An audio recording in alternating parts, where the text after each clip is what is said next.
హరి ఓం. శ్రీ గురుభ్యో నమః. శ్రీ రమణ భాషణలు అక్టోబర్ 21, 1938. భాషణలు 562. ఒక భక్తుడు ఇలా అడుగుతున్నాడు భగవాన్ని. విచార సంగ్రహంలో ఒక వచనముంది భగవాన్, అది ఆత్మదర్శనం ఒక్క మారు అయినంతనే, ఆ ఒక్క కారణం చేతనే అతడు ముక్తుడు కాజాలడు అని, అతడు వాసనావశుడయ్యే చరిస్తూ ఉంటాడని, అతని ఆత్మదర్శనం జ్ఞానివలేనా? అలా అయితే ఫలితాలలో తేడా ఎందుకు వచ్చింది అని అడిగాడు. ఆయన విచార సంగ్రహం చదివాడు ఒక భక్తుడు. దానిలో ఒక మాట భగవాన్, ఒక వచనము, ఒక్కసారి గనక ఆత్మదర్శనం అయినంతనే, ఆ ఒక్క కారణం చేతనే అతడు ముక్తుడు కాజాలడు. మనకి సత్సంగంలో వింటోన్నా, ఆ బోధ యొక్క వివరాలు తెలుసుకుంటోన్నా, అలాగే ప్రయత్నం చేసి ధ్యానం చేస్తున్నా, ఒక్కసారి నిరామయమైన ప్రకాశవంతమైన మన ఆత్మ మనకి అనుభవానికి వస్తుంది కూడాను.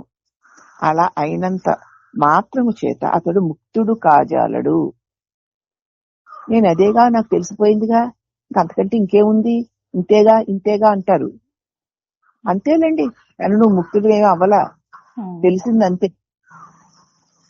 ఎందుకంటే అతడు వాసనావశుడయ్యే ఉన్నాడుగా. మరి అది అవునమ్మా.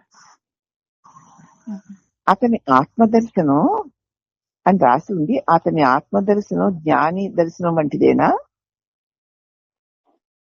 అలా అయితే ఫలితాల్లో తేడా ఎందుకు వచ్చింది? మరి జ్ఞానికి ఫలితం ఒకలా ఉంది, ఆత్మదర్శనం అయినా కూడా వాసనావశుడై ఉన్నవాడి ఫలితం వేరుగా ఉంది.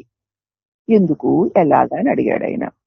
ఇప్పుడు మహర్షి అన్నారు, జ్ఞానికి ఈ సాధకుడికి ఆత్మదర్శనం, ఆత్మ అనుభవం ఒకటే. ఇప్పుడు మనం సత్సంగం వినడం వల్లనో అంతర్ముఖం అవ్వడం వల్లనో అయిన మన ఆత్మ దర్శనము యొక్క అనుభవం ఎలాంటిదో, జ్ఞాని ఆత్మ దర్శనం యొక్క అనుభవం కూడా అలాంటిదే. తెలుసో తెలియకో ప్రతి వానికి ఆత్మానుభవం ఉంది. నీకు తెలియకుండానే నువ్వు అనేక సార్లు ఆత్మానుభవాన్ని పొందుతున్నావు, తెలిసి పొందుతున్నావు.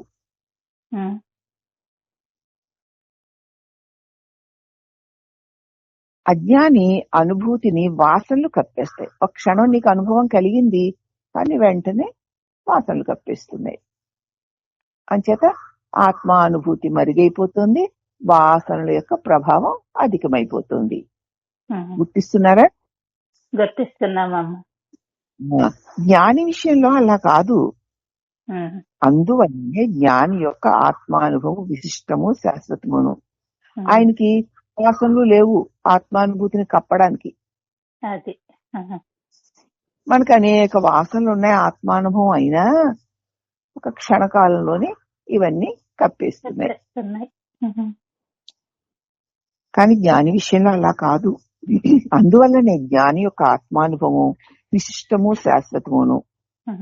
సాధకుడు దీర్ఘకాలము అభ్యాసం చేస్తూ ఒక తలుకు వలె సత్యదర్శనం చేయొచ్చు. చాలా కాలం తన ఆత్మస్వరూపాన్ని దానిలో ఉండడానికి అభ్యాసం చేస్తూ ఒక మెరుపులాగా సత్యదర్శనం చేసుకోవచ్చు. అప్పటి మటుకు ఆ అనుభవం చాలా స్పష్టంగానూ ఉండవచ్చు. కానీ వాసనలు వానికి విక్షేపాన్ని కలిగించేస్తాయి. వాని ఆ అనుభూతిని ఏ విధంగానూ ఉపయోగపడనివ్వవు. నువ్వు అంత గొప్ప అనుభవాన్ని పొందేవా, అది నీకు శాంతినివ్వాలి.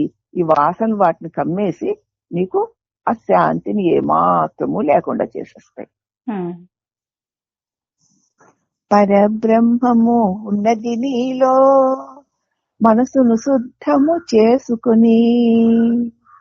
పరబ్రహ్మము ఉన్నది నీలో, మనసును శుద్ధము చేసుకుని.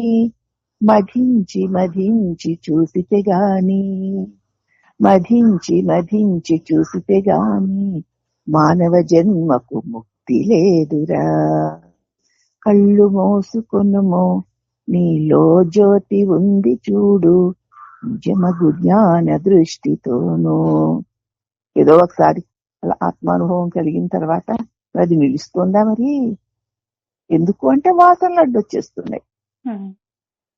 అందుచేత కలిగిన దాని ప్రభావాన్ని ఏమాత్రం మనకు అందనివ్వడం లేదు. జ్ఞానికి అట్లా వాసన లేకపోవడం సదా సదా ఆత్మస్వరూపపు శాంతి ఆనందంలో ఆయన మునిగి ఉంటున్నాడు. అందుచేత చాలా కాలం తన ఆత్మ అనుభవానికి లో ఉండడానికి సాధన చేస్తూ ఉన్నప్పుడు కూడా ఒక మెరుపులాగా సత్యదర్శనం అవుతుంది. అప్పటి మట్టికి ఆ అనుభవం అతి స్పష్టంగా ఇక నా స్వరూపం నాకు అందిపోయింది, ఈ విషయంలో నాకు ఇంకా ఏ చింత లేదు అన్నంత స్థిరంగా ఉన్నట్లుగానే ఉంటుంది. కానీ వాసనలు వానికి మళ్ళీ విక్షేపం కలిగించి తీరుతున్నాయి. అందుకే మధించి మధించి చూసితే గాని బాగా బాగా ప్రతి వాసన తొలగిపోయే వరకు ఉంటే తప్ప అనుభూతిని ఏ విధంగానూ ఈ వాసనలు నీకు ఉపయోగపడనివ్వవు. అప్పుడు ముక్తి. అట్టివాడు ఏం చేయాలంటే ఇదిగో మనన నిధిధ్యాసలు చేస్తూనే ఉండాలి. మధించి మధించి చూస్తూనే నిరంతర మననం, నిరంతర నిధిధ్యాసనం, నిరంతర మననం, నిరంతర నిధిధ్యాసనం చేస్తూనే ఉండాలి.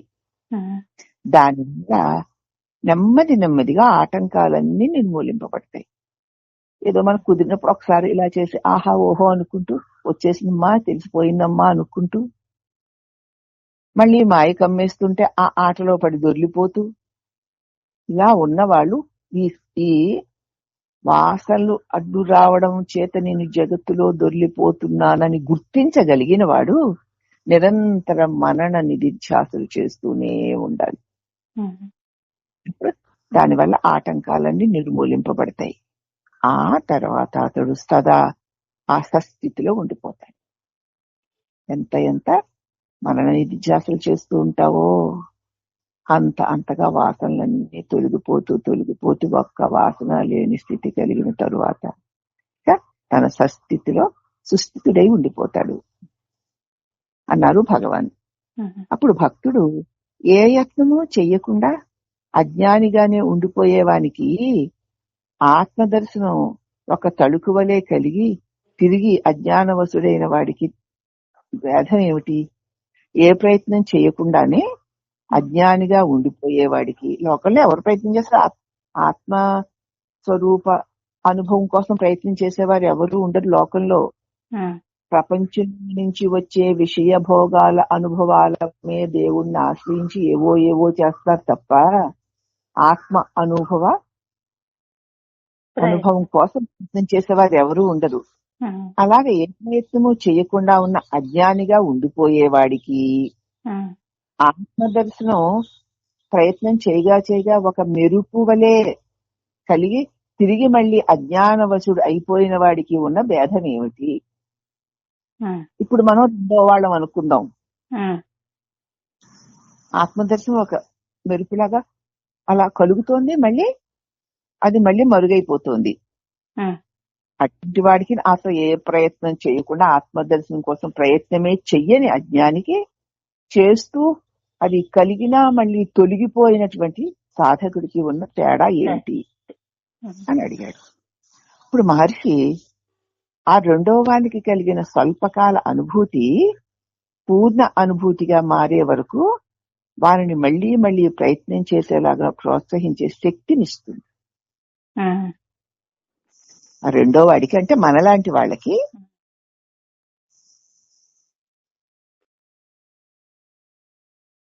స్వల్పకాల అనుభూతి కలుగుతోంది కదా, ఆ అనుభూతి పూర్ణమైన అనుభూతిగా మారే వరకు కూడా ఆ స్వల్ప అనుభూతి యొక్క గుర్తు మళ్ళీ ప్రయత్నం చేయాలి, ఇంకా బాగా చేయాలి అని ప్రోత్సహించే శక్తి స్థిరంగా ఉండేలాగా అనుగ్రహిస్తూ ఉంటుంది ఆ అనుభూతి.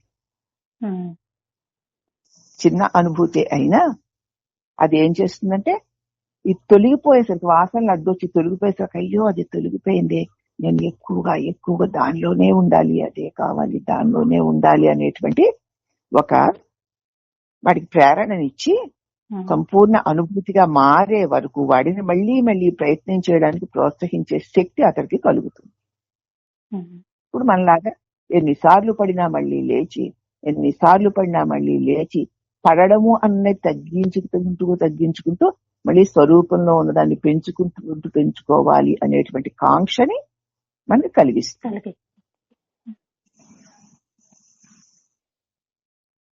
అప్పుడు ఆ భక్తుడు అంటున్నాడు, శృతులు సకృద్విభాతోయం బ్రహ్మలోకము ఒకే మారు నిత్యమై భాషిస్తుంది అని అన్నాయే. శృతులు ఏమని చెప్పాయంటే ఆ బ్రహ్మలోకము ఒకే మారు నిత్యమై భాషిస్తుంది, ఆ బ్రహ్మానుభవం ఒకే ఒక్కసారి కలుగుతుంది, అది కలిగిందంటే నిత్యమై ఉంటుంది అని మరి శృతులు చెప్పాయా అని అడిగాడు అతను. అప్పుడు మహర్షి అవి శాశ్వత అనుభవాన్ని ప్రస్తావించేవి, శాశ్వత అనుభవాన్ని తెలియజేసే విషయాలు చెప్తున్నాయి శృతులు. కల్పకాల తళుకుల వలె అనుభవిస్తున్న ఇప్పటి సాధకుల విషయం కాదది. స్వల్పకాల తళుకుల వలె అనుభవానికి వచ్చే విషయం కాదు, దాని గురించి కాదు శృతులు చెప్తారు. శాశ్వత అనుభవాన్ని గురించి చెప్పాయి ఆ మాట. ఒక్కసారి కలిగిందా ఇక తొలగదు అని. చేయగా తమ స్వరూపంలో స్థిరంగా ఉండే శక్తి కలిగిందా ఒక్కసారి, ఇక మళ్ళీ అతడు జారడు. జారుతున్నాడంటే ఇక కలగలేదని అర్థం.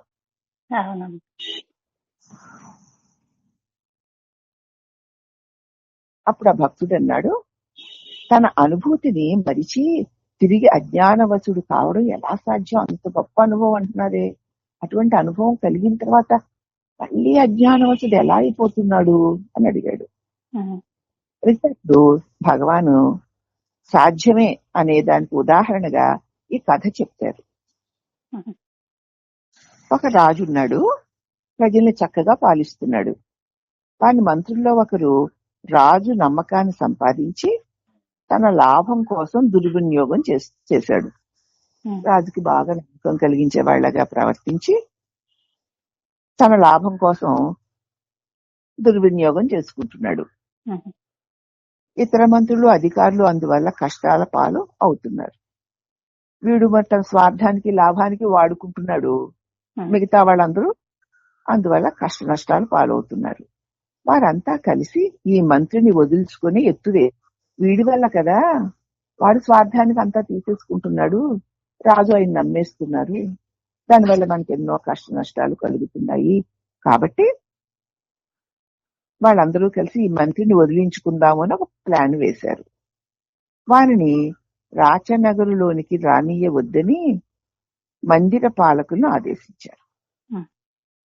ఆ మంత్రిని మీరు రాచనగర్లోకి రానివ్వకండి అని ఆ రాచమందిరాన్ని పాలించేటువంటి పనివారికి ఆదేశాలు ఇచ్చారు. ఆ మంత్రి రాకపోవడం రాజు గుర్తించారు, రానివ్వడం లేదు మరి ఆయన లోపలికి. ఇప్పుడు రాజుగారు గుర్తించి ఆయన రావడం లేదు ఏమిటి అని రాజుగారు అడిగితే అతడు జబ్బు పడ్డాడని, అందుచేత ఈ నగరికి రాలేకపోతున్నాడు అని చెప్పారు. ఆ రాజు అతని జబ్బు నయం చేయమని తన వైద్యుడిని పంపాడు. అయ్యో పాపం, నాకు ఎంతో నమ్మకంగా ఉండే మనిషి కదా, ఆయన రాలేకపోతున్నారు, అనారోగ్యంలో ఉన్నారట, ఆయన జబ్బు నయం చేయమని ఒక వైద్యుడిని పంపించారు. రాజుకు చేరే వార్తలు వట్టి కళ్ళలు. రాజుగారికి చేరే వార్తలన్నీ అబద్ధాలే, వీళ్ళందరూ అబద్ధాలే చెప్తున్నారు. అప్పుడు మంత్రి ఒక మారు కోలుకుంటున్నాడని, మరొక మారు జబ్బు తిరగబెట్టిందని, దిగజారిపోతున్నాడని ఏవేవో కబుర్లు చెప్తున్నారు రాజుగారికి. అప్పుడు రాజు స్వయంగా వెళ్లి మంత్రిని చూద్దాము అనుకున్నాడు. కానీ పండితులది ధర్మ విరుద్ధము అన్నారు. మీరు ఆయన దగ్గరికి వెళ్ళమేంటండి, రాజుగారు కదా, అలా వెళ్ళకూడదు అన్నారు. ఆ తర్వాత మంత్రి చనిపోయాడు అన్న వార్త రాజుగారికి అందింది. అప్పుడు రాజుగారు చాలా విచారించారు. అయ్యో ఏమిటి, నేను దగ్గరికి వెళ్ళి చూడలేకపోయానే, నాకు నమ్మకమైన మంత్రి కదా, ఆయన మరణించాడా అని రాజుగారు చాలా విచారించారు. ఈ వ్యవహారాలన్నీ తన గూఢాచారుల మూలంగా గమనిస్తున్న మదోన్మత్తుడు అయిన ఆ మంత్రి ఎదురు పన్నాగం ఒకటి వేశాడు. ఉమ్, ఇవన్నీ తెలుసుకున్నాడు ఆ మంత్రి. ఆహా, వీళ్ళందరూ కలిసి నా మీద తిరుగుబాటు చేస్తున్నారు, అందుకే ఈ కళ్ళ కళ్ళ అబద్ధాలని రాజుగారికి చేరుస్తున్నారు, దీనన్నిటినీ మనం తిరగొట్టాలి అని మంత్రి ఎదురు పన్నాగం వేశాడు. ఎలాగైనా రాజుకు ఒక మారు నగరు వెలుపలికి వచ్చేటట్లయితే తాను అతని కంటబడ్డానికి వీలవుతుంది. ఎలాగని రాజుగారు ఈ నగరానికి బయటికి వస్తే నేను ఆయన కనపడొచ్చు కదా అనుకో. ఉమ్, ఒక రోజు రాత్రి రాజు పల్లకీలో కూర్చుండి నగరు బయటికి వెళ్ళాడు. అలా రా- నగరం చుట్టుపక్కల ఏం జరుగుతున్నాయని విహారానికి వెళ్తూ ఉంటారు రాజులు. అలాగే వెళ్ళాడు ఉమ్, పల్లకీలో కూర్చుని. ఒక ఎత్తైన చెట్టు ఎక్కి ఆకుల గుబురులో దాగి ఉన్న ఆ మంత్రి పల్లకి పక్కనే దూకి బిగ్గరగా తాను ఫలానా వాడిని అని అరిచాడు. ఉమ్, చెట్టు మీద కూర్చొని సరిగ్గా పల్లకి వచ్చేసరికి పల్లకి పక్క కిందకి దూకి, స్వామి నేను ఫలానా వాడిని, నేను మీ మంత్రిని అని చెప్పాడు. ఉమ్, అని రాజు వద్దన్న పరిజనం కొంచెం సమయస్ఫూర్తిని ప్రదర్శించారు. ఒకడు ఇంత విభూతి తక్షణం బయటికి తీసి గాలిలో ఎగురవేశాడు. అది కంట్లో పట్టకుండా రాజు కళ్ళు మూసుకున్నాడు. ఆ పరిచారకుడు రాజుకు జయజయధ్వానాలు చేశాడు. నగారా నౌబత్తులు మోగేయి. మంత్రి గొంతుకు వినిపించలేదు. పల్లకి బోయిలు త్వరగా ముందుకు సాగిపోయారు. ఆ పరిజనుడు స్వయంగా ఉచ్చాటనా మంత్రాలు వల్లిస్తూ బిరబిరా ముందుకు నడిచాడు. అది ఆ మంత్రి పిశాచం అయ్యిందని, దాని చేష్టలేవో తన మీద చూపించడానికి వచ్చిందని రాజుకి నమ్మకాన్ని కుదిరించారు. అప్పుడు నిజంగానే అతను బతికే ఉండినా ఉమ్, అది వాడి నిజాన్ని రాజుగారు గుర్తించేస్తారేమో అని వాడికి ఏదో దెయ్యం పట్టినట్లుగా విభూతులు చెల్లి వాడి కళ్ళు కప్పేసి వాడిని దూరంగా తీసుకెళ్లిపోయి ఆ దెయ్యాన్ని వదిలిస్తున్నట్లుగా మంత్రాలు గింత్రాలు చదివారు. ఉమ్, అప్పుడు అది నిజంగా పిశాచం అయిపోయాడా మంత్రి, అవే దాని శేషలేను ఇవి అనుకుని రాజు నమ్మేశాడు. దిక్కచచ్చిన ఆ మంత్రి నిరాశాహతుడై అడవులకేగి తపము చేయడం మొదలుపెట్టాడు. ఇది ఏ విధంగాను, ఒకసారి నేను చేసిన అన్యాయానికి ఇంత ఫలితం వచ్చింది, తప్పుడు పనికి ఇంక ఏ విధంగానూ నా ప్రయత్నాలు ఫలించడం లేదని నిరాశాహతుడయ్యి ఇక అడవులకి వెళ్ళిపోయి తపస్సు చేయడం మొదలుపెట్టాడు. ఉమ్, సాయంకాలానికి రాజు వేటకే అటువైపు వెళ్లి అతనికి కనిపించాడు. అతడు గాఢ ధ్యాన నిష్ఠలో ఉన్నాడు.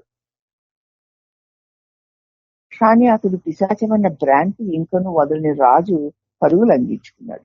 ఉమ్, అక్కడ తపస్సులో మునిగిపోయి ఉన్నాడు ఆయన. ఉమ్, వెళ్ళేసరికి రాజుగారు వేటకని వెళ్లి చూసి మంచిగా ఉన్నాడే అనుకుని, అమ్మ బాబోయ్ పిశాచం అన్నమాట మళ్ళీ ఈ అవతారంలో నా దగ్గరికి వచ్చిందా అని పరిగెత్తుకొని వెళ్ళిపోయాడు రాజు. ఇంతకీ ఈ కథ నుండి తెలిసే నీతి ఏమిటంటే, మనిషిని రక్త మాంసాలతో చూచినా అతడు పిశాచమే అన్న మిథ్యాబుద్ధి సరైన జ్ఞానాన్ని రానివ్వదు. ఈ కథ నుంచి ఏం తెలిసింది? రక్త మాంసాలతో ఉన్న సజీవముగా ఉన్న మనిషిని చూసినా ఉమ్, అతడు పిశాచము అన్న బుద్ధిలో స్థిరపడిపోయింది. ఉమ్, ఆ విద్యాబుద్ధి సరి అయిన జ్ఞానాన్ని ఇవ్వనివ్వదు. అసలు నిజంగా వీడు పిశాచమేనా, నిజంగా మంత్రి గారు బతికి ఉండొచ్చు కదా అని పరిశీలించనివ్వట్లేదు. ఒక్కసారి పిశాచంలాగా చూశాడంటే మళ్ళీ ఎప్పుడు కనిపించినా పిశాచం అనేది చూస్తున్నాడు ఉమ్, తప్ప విచారించి వివరించి అవునా కాదా అని పరిశీలించి చూడడం లేదు. ఉమ్, బలాత్ దర్శనం, బలాత్ ఆత్మ దర్శనం దానికి సదృశ్యమైంది. ఒక్కసారి నీవు నీ ఆత్మస్వరూపాన్ని పొందావా, ఉమ్, తర్వాత నీ బుద్ధిలో అది స్థిరపడిపోయిందా, ఆ తర్వాత ఇంకా ఎన్ని కనిపించినా దాన్ని నువ్వు ఒప్పుకోవు అని అర్థం. ఉమ్, అర్థమైందా? అయ్యిందమ్మా. అతడు పిశాచమన్న భావన రాజు బుద్ధిలో స్థిరపడ్డాక అసలు మనిషి అయినా సరే పిశాచము అని చూసినంత స్థిరంగా ఆ బుద్ధిలో పడిపోయింది.